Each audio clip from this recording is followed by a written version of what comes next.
Shalom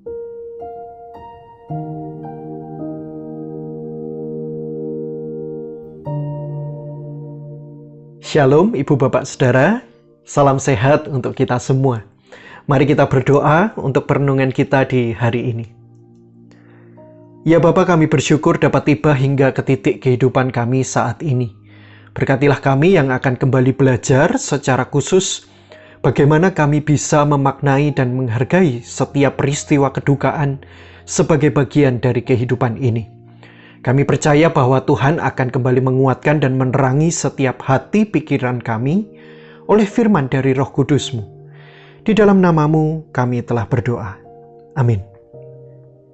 Ibu Bapak Saudara yang terkasih dalam nama Tuhan, di dalam beberapa kali ibadah kedukaan, saya pernah mengatakan bahwa di antara perbedaan-perbedaan yang dimiliki oleh manusia, entah itu perbedaan fisik, suku, karakter, taraf hidup, atau apapun itu, sekalipun ada banyak sekali perbedaan, paling tidak ada dua persamaan yang dimiliki oleh setiap manusia.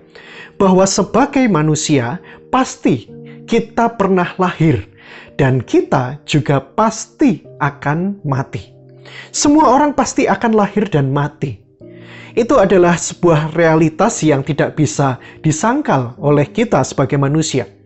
Namun memang mengenai dua realitas ini, Bapak Ibu Saudara, manusia seringkali punya respon yang berbeda. Momen kelahiran itu biasanya erat sekali dengan rasa atau perasaan bahagia dan sukacita. Sebaliknya momen kematian itu erat dengan perasaan duka dan kesedihan. Tak salah tentu, tetapi ada hal yang kemudian menjadi dampak, saudara. Sekalipun manusia akan lahir dan mati, ternyata tak semuanya benar-benar siap menghadapi kematian. Sebagian besar manusia hanya siap bila itu berbicara tentang kelahiran. Mari kita renungkan sejenak, saudara. Kelahiran itu mungkin lebih mudah untuk kita prediksi kapan datangnya. Ya pasti kurang lebih 9 bulan 10 hari. Dan biasanya sebelum anak atau cucu kita lahir, banyak hal yang kita lakukan, bukan? Mempersiapkan kamar tidurnya, bajunya, sepatunya, topinya, makan sama susunya bagaimana, begitu kan ya? Dan ini sangat berbeda, saudara. Ketika kita berbicara tentang kematian, kita cenderung untuk menolak kehadirannya. Kalau bisa jangan sekarang deh terjadi. Hal-hal yang berhubungan dengan kematian menjadi tabu untuk direnungkan dan dibicarakan. Bahkan seolah-olah kita membedakan bahwa kematian itu tidak lebih berharga dari kelahiran itu sendiri. Mungkin kita juga pernah berkata, wong kita ini tidak tahu kapan kita ini dipanggil oleh Tuhan. Ya untuk apa kita membicarakannya, begitu kan ya? Sekalipun demikian saudaraku, walaupun kita semua tahu bahwa kematian adalah bagian dari kemisterian hidup, kita barangkali tidak pernah tahu kapan kita akan dipanggil oleh Tuhan, di mana atau ketika apa. Justru karena ini adalah sebuah misteri, maka realitas kematian itu menjadi penting untuk tetap direnungkan, apalagi dipersiapkan. Apalagi kita sebagai manusia biasa, kita tahu betul bahwa saat manusia mengalami peristiwa duka, ketika seorang yang kita kasihi meninggalkan kita sebagai manusia yang masih meneruskan kehidupan, seringkali kita diperhadapkan dengan satu pola perubahan hidup yang barangkali bisa berbeda dari apa yang kita lewati sebelumnya. Siap atau tidak siap, perubahan hidup itu seakan sudah menunggu di depan mata kita, dan setiap perubahan pola hidup apapun itu selalu menimbulkan gejolak-gejolak batin maupun fisik. Baik kita yang akan menyongsong kematian, juga kita yang akan mengalami peristiwa duka atau telah melewati atau mengalami peristiwa duka, tentu saja kita akan merasakan gejolak spiritual berkaitan dengan berbagai perubahan pola hidup ini. Kita sadar betul bahwa kita akan terpisah dan telah terpisah gitu ya, secara ragawi dengan orang yang kita kasihi. Dan hal ini menimbulkan lubang kekosongan yang cukup besar di dalam hati kita. Sebab kematian itu berarti kehilangan untuk selama-lamanya. Itu artinya, saudara, peristiwa kematian itu bukan hanya melibatkan orang yang meninggal, tetapi juga melibatkan dan bahkan berdampak bagi orang-orang yang ditinggalkan. Kita mungkin akan merasa sangat kehilangan, tidak merasakan kebahagiaan, dan kita merasa tidak sanggup untuk menjalani dan melanjutkan kehidupan. Kita seakan merasa tidak berarti tanpa kehadiran orang yang kita kasihi tersebut. Dan proses penyesuaian diri terhadap kehilangan dan kematian itu bukanlah satu tahapan yang mudah untuk kita lewati, saudara. Itulah mengapa Ibu Bapak Saudara yang terkasih, kali ini saya men-sharingkan ada satu buku yang cukup menarik untuk kita renungkan bersama. Seorang psikolog dari Swiss yang bernama Elisabeth Kubler-Ross itu pernah menuliskan satu buku yang berjudul On Death and Dying. Apa yang menarik dari buku ini, saudara? Dia menuliskan satu teori yang disebut sebagai 5 tahapan kedukaan. Dan menariknya, dia ini mendasarkan teori ini dari penelitian yang telah dia lakukan sebelumnya. Secara khusus penelitian terhadap para pasien penyakit terminal atau kronis yang divonis secara medis bahwa mereka ini akan meninggal dalam kurun waktu tertentu. Dia mencari, mengamati, dan bahkan berusaha untuk memahami perilaku mereka. Dan tahapan kedukaan ini ternyata tidak hanya dirasakan oleh para pasien itu, tetapi juga orang-orang yang ada di sekitar mereka, termasuk keluarga dan bahkan para profesional medis yang menangani mereka. Ini menarik, saudara. Ternyata orang yang tidak terlalu mengenal saja bisa merasakan dampak kedukaan dan kematian itu. Itu berarti dampak kedukaan itu luar biasa hebat, saudara. Bahkan secara lebih jauh, tahapan kedukaan ini ternyata dapat terjadi dalam peristiwa selain kematian. Ketika kita kehilangan handphone atau barang kita yang berharga, ketika kita melalui perceraian, misalnya kehilangan pekerjaan dan lain sebagainya. Tetapi yang kita bicarakan hari ini adalah kedukaan. Secara khusus ketika seorang menderita penyakit terminal atau ketika kita kehilangan orang yang kita kasihi. Saudaraku yang terkasih dalam nama Tuhan, apa saja tahapan kedukaan yang dialami oleh manusia? Ketika misalnya sebagai contoh saja, suatu ketika ada dokter yang datang kepada kita dan kemudian mengatakan, "Bapak, Ibu, maaf, saya harus mengatakan ini. Saat ini Bapak atau Ibu sudah atau telah menderita kanker stadium 4. Dan waktunya tinggal 4 bulan, misalnya. Itu berarti di dalam situasi ini kita diperhadapkan dengan situasi kematian. Dan 4 bulan ini adalah waktu menjelang kematian. Dan kira-kira, saudara, hal apa saja yang akan kita hadapi, yang akan dihadapi oleh seseorang yang akan mengalami kematian maupun orang yang telah mengalami peristiwa duka karena kematian? Dari 500 pasien yang diteliti, saudara, respon pertama kali yang muncul dalam diri mereka pertama adalah penyangkalan diri. Tahapan kedukaan yang pertama yang biasa dialami oleh mereka yang sedang menjelang kematian adalah penyangkalan dan pengasingan diri, atau dalam bahasa Inggrisnya adalah denial. Sikap tidak percaya dan bahkan tidak mempercayai bahwa situasi itu akan benar-benar terjadi atau telah terjadi.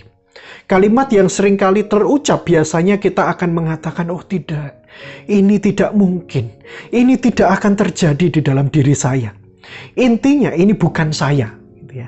Sebagian besar pasien yang diteliti oleh Ross ini, saudara, mereka berusaha berkali-kali menolak hasil diagnosis yang disampaikan oleh dokter. Mereka kemudian sampai melakukan pengecekan ulang di beberapa rumah sakit yang lain untuk membuktikan, saudara, dokter ini salah. Dan diagnosis rumah sakit ini tidak benar. Penyangkalan, saudara, itu adalah sebuah tahapan pertama orang yang menghadapi kedukaan, di mana ia akan menyangkal bahwa kematian itu akan benar-benar terjadi. Dia merasa tidak yakin dengan kondisi yang sedang dialami. Mereka merasa baik-baik saja. Wong selama ini loh, saya ini tidak pernah sakit, kok ia tiba-tiba sakit? Dan dalam tahapan ini dia kemudian akan mengasingkan dirinya. Dia mungkin tidak ingin diganggu, saudara. Dia lebih memilih untuk berkutat dalam penyangkalan bersama dirinya. Namun reaksi penyangkalan ini merupakan bentuk pertahanan diri yang sifatnya sementara, saudara. Lambat laun memang akan digantikan oleh kesadaran diri. Sekalipun dalam perjalanannya memang tidak semudah membalikkan telapak tangan. Bila sebelumnya mereka mengalami tahap penyangkalan, di mana dia memiliki banyak sekali pertanyaan tentang dirinya dan situasi kematian yang akan dihadapinya, tentunya dia memiliki keterbatasan untuk memahami, saudara. Sehingga dari ketidakmengertiannya itu, di dalam penolakan akan dirinya, dia akan mengaktualisasikannya dalam perasaan marah. Ini adalah tahapan yang selanjutnya, di mana pertanyaan dan penyangkalan itu semakin bertumpuk hari demi hari sehingga itu menjadi seperti bom waktu yang dapat meledak kapan saja, atau seperti gelas yang terus diisi yang lama-lama juga pasti akan tumpah, gitu ya. Penyangkalan ini kemudian berubah menjadi kemarahan. Dan kemarahan ini, saudara, bukan hanya kemarahan yang sifatnya ekspresif atau terlihat, tetapi kemarahan ini juga bisa berkecamuk di dalam batin spiritualitas kita. Kalau dalam tahapan yang pertama kita mengatakan ini tidak mungkin terjadi dalam diri saya, dalam tahapan anger atau marah, dia kemudian mulai mempertanyakan tentang mengapa dan kenapa. Mengapa ini terjadi dalam diri saya? Kenapa harus saya? Gitu ya. Di luar sana ada banyak orang yang tidak lebih baik dari saya, sedangkan saya sudah berusaha untuk terus hidup baik. Saya juga melihat ada orang yang makannya atau gaya hidupnya ini tidak karu-karuan, begitu ya. Sedangkan saya menjaga tubuh ini supaya tetap sehat, tetapi mengapa harus saya, ya Tuhan? Dengan kata lain, dalam tahapan ini seorang akan merasa dirinya sedang mengalami ketidakadilan di dalam hidupnya. Tidak heran kita kemudian melihat ada orang sakit itu yang cenderung mudah untuk marah. Bahkan terhadap setiap hal kecil pun, hal itu bisa membuat marah, saudara. Apalagi yang membuat semakin sulit adalah sumber kemarahannya itu seringkali tidak jelas. Ya. Kita yang sehat saja bisa marah tanpa alasan, apalagi orang yang sakit. Dia merasa sakit secara fisik, juga spiritual. Gitu. Tentu bisa marah tanpa alasan karena ketidakmengertiannya itu. Dia memang mulai menerima keadaan sakitnya, tetapi hal itu bisa menimbulkan pertanyaan dan kemarahan. Target kemarahannya siapa, saudara? Bisa keluarga, bisa petugas rumah sakit, disuruh makan tidak mau, begitu ya. Diberi obat juga mengeluh, ya.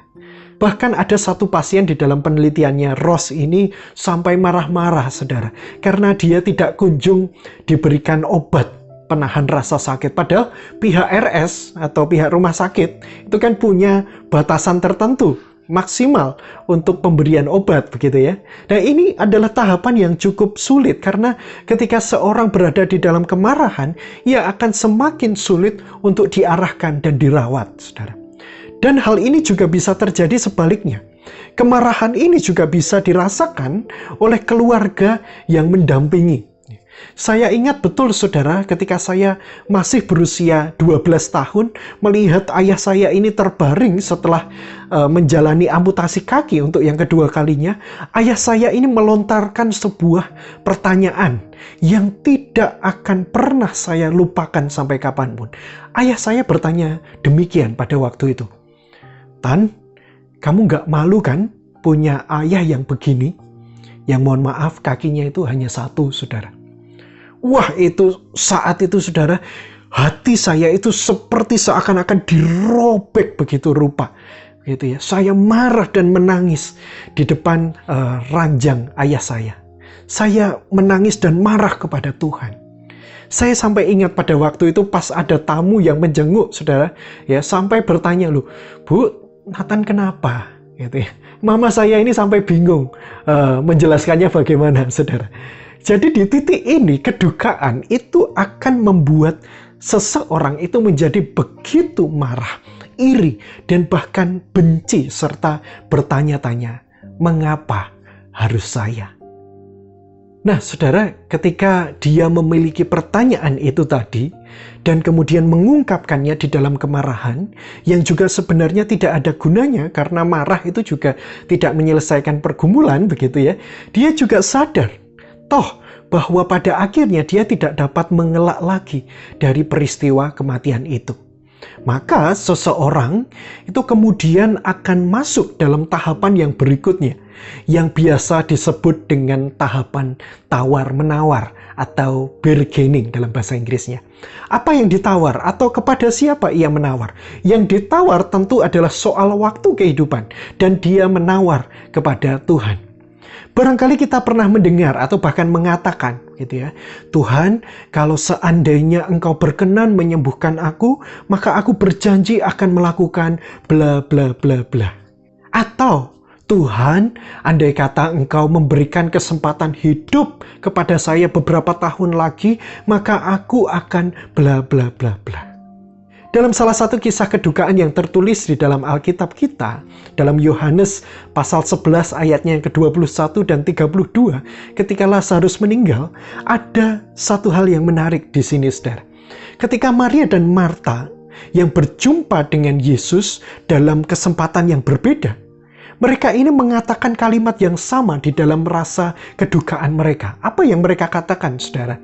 Mereka mengatakan, Tuhan, sekiranya Engkau ada di sini, saudaraku pasti tidak akan mati. Ini adalah kalimat yang dikatakan di dalam rasa penyesalan sekaligus pengharapan. Intinya di dalam tahapan kedukaan ini, seorang akan menemukan setitik harapan dan dia menawar kepada sosok yang dianggap bisa membantunya. Bisa kepada Tuhan, keluarga, atau pihak medis. Ya. Bagaimana caranya supaya saya ini bisa bertahan hidup atau menunda kematian ini? Untuk melakukan ini dan itu sebelum meninggal misalnya. Entah itu meminta izin kepada dokter atau kepada Tuhan misalnya. Tolonglah dokter, tolonglah Tuhan, izinkan saya melihat anak saya menikah terlebih dahulu misalnya. Dia berusaha mengulur waktu yang ada. Nah, ketika dia sudah merasa tidak bisa melakukan apa-apa lagi, ya, marah tidak ada gunanya, tawar-menawar juga tidak ada hasilnya, toh saya tetap tidak bisa menghindari dan menyangkal kematian ini, maka dia kemudian akan merasa depresi. Dalam bahasa Inggrisnya tahapan yang keempat ini adalah depression. Tumpukan kemarahan dan pertanyaan yang tak terjawab, stres yang terus menekan dan menekan, muncullah perasaan depresi itu tadi. Ini adalah salah satu tahapan yang cukup berat karena perasaan marah, sedih, kesal, sakit, semuanya bercampur menjadi satu dan kita merasa tidak mampu lagi untuk melewati situasi ini. Seorang yang melewati tahapan ini akan merasa, kok sepertinya tidak ada seorang pun yang dapat mengerti dan membantu saya ya. Gairah penolakan dan penyangkalan diri itu sedikit demi sedikit memang mulai hilang. Tapi sekalipun demikian, dia belum bisa menerimanya secara utuh, saudara. Ini titik terendah yang dirasakan oleh orang yang berduka. Dia biasanya akan menghabiskan waktunya untuk menangis dan berduka, saudara. Bahkan ada yang sampai merasa bahwa dia tidak membutuhkan dukungan atau bantuan orang lain lagi. Dia tidak mau dihibur atau dibesuk.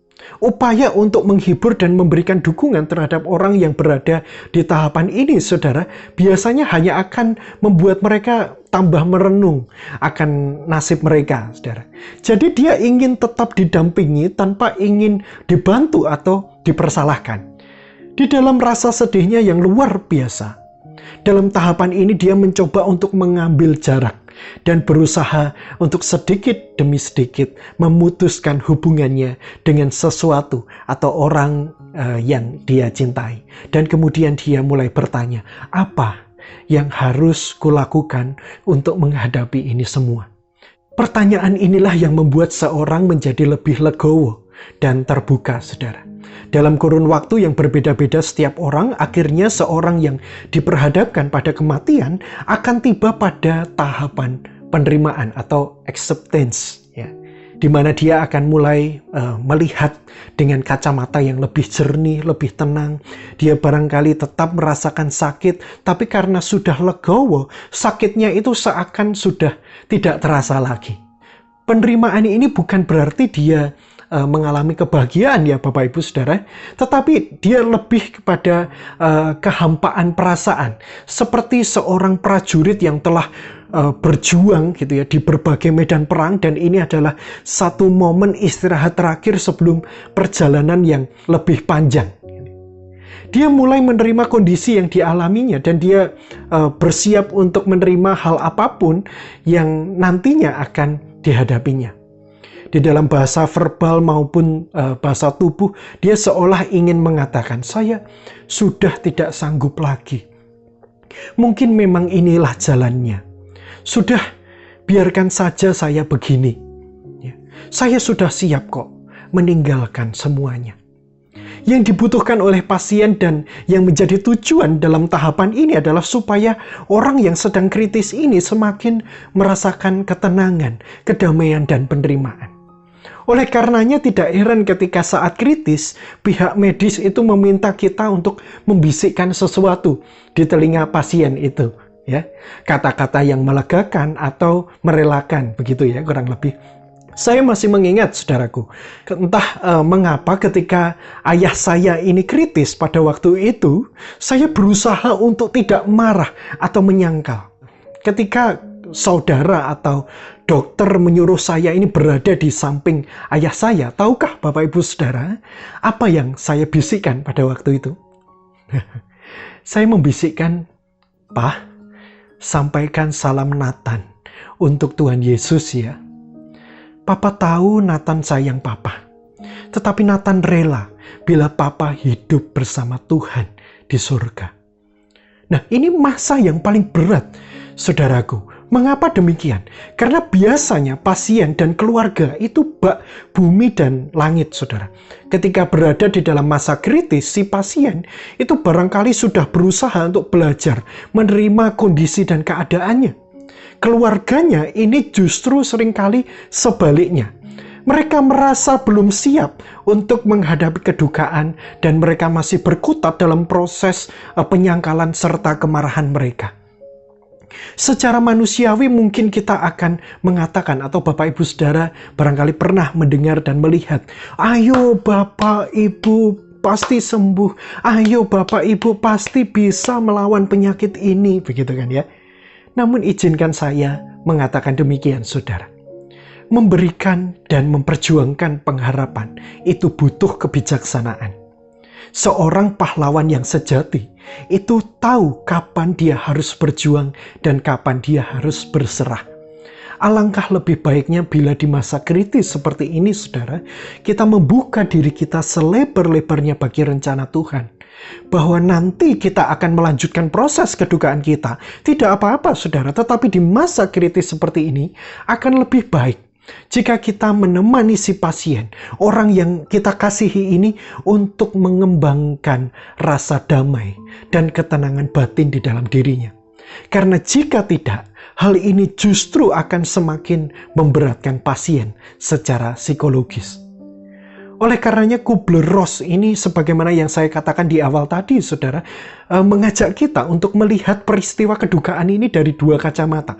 Bahwa yang pertama adalah dari kacamata orang yang akan menghadapi kematian, dan kacamata yang kedua adalah dari kacamata orang-orang yang ada di sekitarnya, secara khusus adalah keluarga.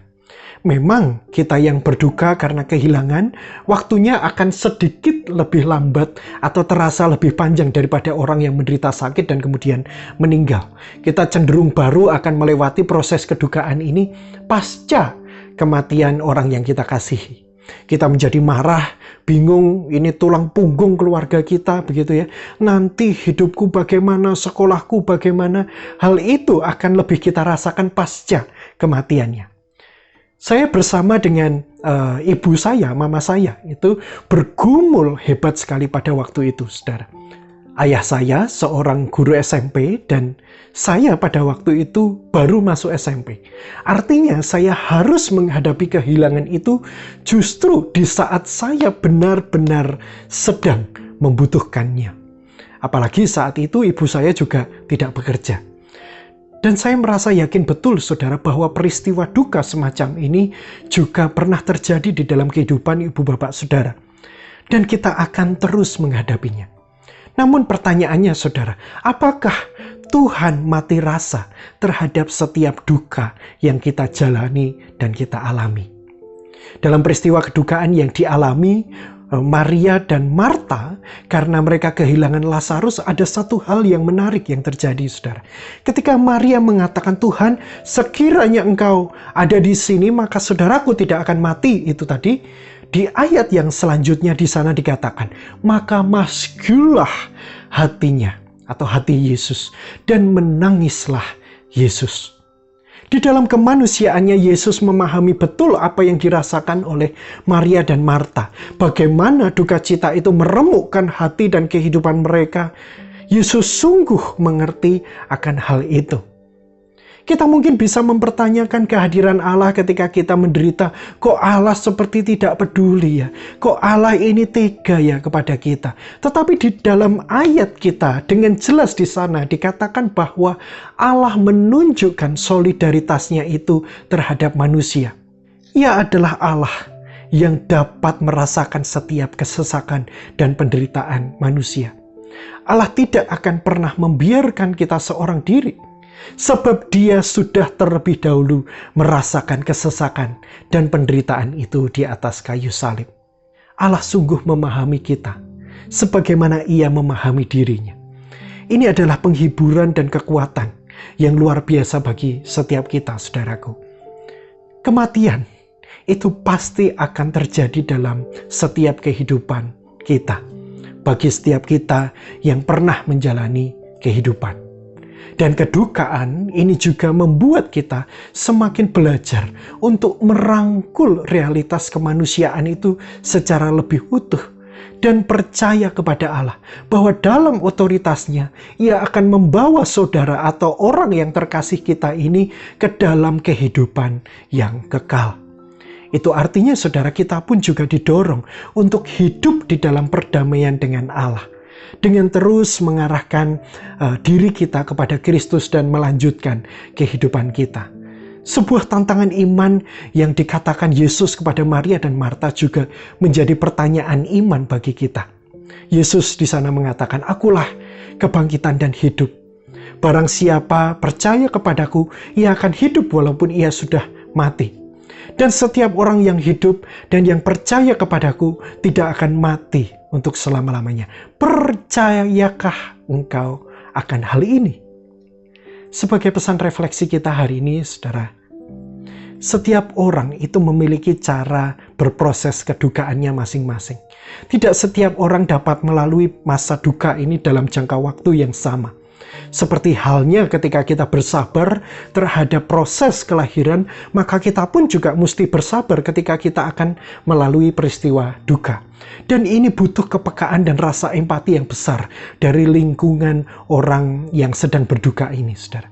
Tidak selamanya kata-kata penghiburan itu dibutuhkan. Ada kalanya yang dibutuhkan itu hanyalah diam dan kita merangkul mereka. Kita juga tidak bisa memaksa setiap orang yang berduka ini agar mereka ini berjalan atau segera melalui kedukaan yang mereka alami. Beberapa hari lalu saya disadarkan akan hal ini, saudara. Ketika kekasih saya dan keluarganya itu sedang berduka, kemudian secara spontan tanpa sadar dalam pembicaraan saya dengan kekasih saya, saudara, saya ini menyinggung sedikit soal peristiwa kedukaan ini. Dan kemudian dia menjawab, saudara, wis mas, gak usah dibahas sih. Nah, ini adalah kalimat yang menandakan ketidaksiapan. Dan kita semuanya ini harus peka, saudara, terhadap hal-hal kecil semacam ini. Di dalam pengharapan kita kepada Tuhan, saudara, pada akhirnya kita pun juga harus berani mengatakan bahwa kematian itu bukanlah akhir dari segalanya. Kematian adalah gerbang kekekalan bagi setiap orang yang kita kasihi. Kematian juga merupakan gerbang perdamaian bagi setiap kita yang berduka dan masih menjalani kehidupan. Saya ingin menutupnya dengan sebuah perkataan yang pernah diucapkan oleh Paus Emeritus Benedictus ke-16, saudara. Kalimatnya ini indah sekali, saudara, yang juga saya harapkan dapat menguatkan kita sekalian. Ya. Dia mengatakan demikian, bukan dengan menghindari penderitaan manusia disembuhkan, melainkan dengan kemampuan untuk menerimanya. Di dalam masa pandemi ini, saudara, kita mengenal ada istilah 3M. Paus Emeritus Benedictus ke-16 ini juga mengatakan ada 3M protokol dalam penderitaan manusia menurut dia. Ya. Yang pertama adalah menerima, tidak menghindari. Yang kedua adalah menjadi dewasa di dalamnya. Dan yang ketiga adalah menemukan makna melalui kesatuan dengan Kristus yang menderita dengan kasih tanpa batas. Mari kita bersama berdoa, saudara. Ya Tuhan, kami bersyukur bila mana kami boleh belajar akan realita kehidupan yang kami jalani. Di mana suatu saat kami akan menghadapi proses kematian. Atau kami juga pasti akan melewati masa duka ketika seorang yang kami kasihi kembali ke pangkuan-Mu. Di dalam kemanusiaan kami tentu ini adalah sebuah peristiwa yang berat. Namun di sisi yang lain ya Tuhan, Engkau juga kembali menguatkan kami untuk terus hidup di dalam pengharapan.